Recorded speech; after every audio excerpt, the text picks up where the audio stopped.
What? Run that by me again? John Rutledge? The great time for the controversy, Larry, was last spring when the rates were up, when the inflation was up, and when everybody's worried about perma-inflation.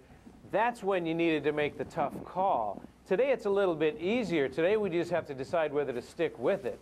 But the inflation numbers are not there. And these bond yields are going to stay where they are, even if we do export all of our political leaders to China. Well, that might not be a bad idea. John Rutledge, do you think that Ritholtz is right and that the government published phony numbers on retail sales? Because that retail sales number was a bit of a turning point in terms of the economic outlook. It was. Yeah, of course it was. You know, I don't really like government number crunchers any more than Barry, and I respect Barry's views a lot. But I think that that was a number that shows something going on out there. How much do you respect Barry's views? When you say a lot, could you quantify that?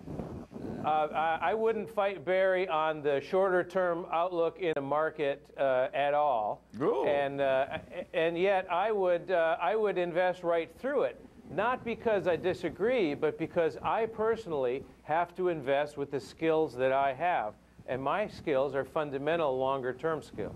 David Reilly, come back to you. You sounded a little bit anxious there, at least in the short run. Now, the big driver, in my judgment, of this bull market, where a lot of people missed the boat this year, was in the massive increase in profits, which I argue have put a lot of liquidity into the stock market and the economy, even while the Fed has been withdrawing liquidity. Now, David, is it possible that once again people are too optimistic about profits in 2007? Absolutely. I mean, if you look, the economy is already slowing down. We've seen that, and profits will follow. That doesn't mean the end of the world. It simply does mean, in our view, that if the market is going to continue to advance, something else is going to have to drive it. And by our way of thinking, that something else is ultimately multiple expansion. We haven't really seen that yet. We've seen just a little tease of it very, very recently, but the jury's still out on whether multiples are going to expand. Well, where would you sell right now? Let's just say, would you take some defensive positions and sell into these big rallies? Where would you sell? We would take some cards off the table in the high beta sectors, emerging markets, high-yield bonds, consumer discretionary stocks, and start to look at the things that did well in kind of the defensive rally in the third quarter, because if the economy does continue to slow and earnings follow, which they certainly will, then that's where you're going to want to be. You're going to want to have some belts and suspenders on there.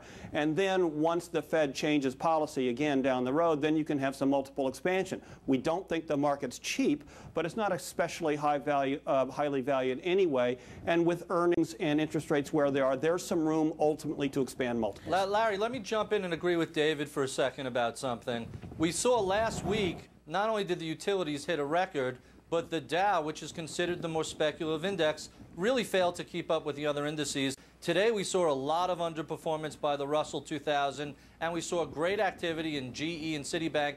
That's implying that people are starting to rotate to bigger cap names, to more defensive names. Typically that happens very late in the cycle. John Rutledge, that also John is Rutledge, after a long... Let me go global, John. We just got a minute left in this segment. You all are coming back. But I talked to Steve Roach of Morgan Stanley with Maria Bartiromo earlier on Closing Bell. He is turning pessimistic about the global economy, and he describes the USA as a growth recession. You've just been in China. First of all, John, how is the global economy? Global economy is doing great, Larry. I like Steve a lot, but I can't remember when he was right on one of these calls. You know, the global economy is driven by the growth in China.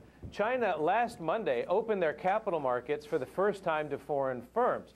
The reason the Dow is a better place to be right now is those companies are all big investors in Asia, whereas the Russell 2000 are not. They're driven by liquidity. I think right now the big cap export-oriented names are very strong buys because the global economy is doing great. And the cheap dollar helps. John, let's stay with the cheap dollar because Ben Bernanke went to China, as you well know, along with Treasury man Hank Paulson. They preached a cheaper dollar with respect to China. They want the yuan to go up, up, up. They also want China to invest and save less and consume more. Kind of sounds like John Maynard Keynes' vintage 1930s, John. What do you make of that advice from Mr. Bernanke and Mr. Paulson? I think they should mind their own business and stay home and run our policy in a way that's good for us. You know, a cheap dollar is good for nobody.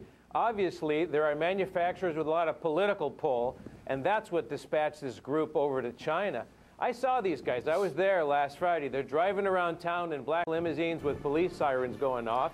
I haven't seen that they've seen anything of the real world in China. China's not going to revalue this currency. It's too important for their inflation long term. Whatever happened to the axiom, if it ain't broke, don't fix it? Absolutely. And I think right now, world growth is as good as it's been in a century. Let's leave it alone. All right. Pacific Rim especially. Where?